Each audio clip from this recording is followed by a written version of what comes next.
Megastar 150వ cinema ఖైదీ number 150కి సంబంధించిన free release mega event మరికొన్ని గంటల్లో జరగబోతుంది. ఈ ఈవెంట్ కోసం మెగా అభిమానులు చాలా రోజుల నుండి ఎదురు చూస్తున్నారు.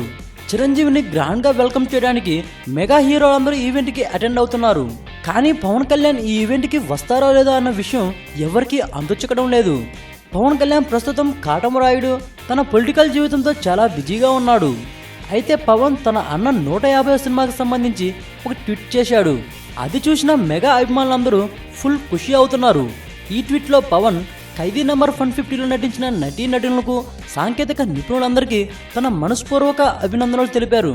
ఖైదీ నెంబర్ 150 మూవీ ప్రేక్షకులందరినీ అలరిస్తుందని తాను నమ్ముతున్నానని, అలాగే చరణ్ తన వదిన సురేఖ గారి నిర్మాణంలో మొదటి సినిమా చిరంజీవి 150వ సినిమా అవడం చాలా ఆనందంగా ఉందని చెప్పారు పవన్. ఖైదీ నెంబర్ 150 గురించి ఇంకా తెలుసుకోవాలనుందా? అయితే మా ఛానల్ సబ్స్క్రైబ్ చేయండి. ఈ వీడియోపై మీ విలువైన కామెంట్స్ ని మాతో షేర్ చేసుకోండి. అండ్ ఇంకో విషయం, సబ్స్క్రైబ్ చేయడం మర్చిపోకండి.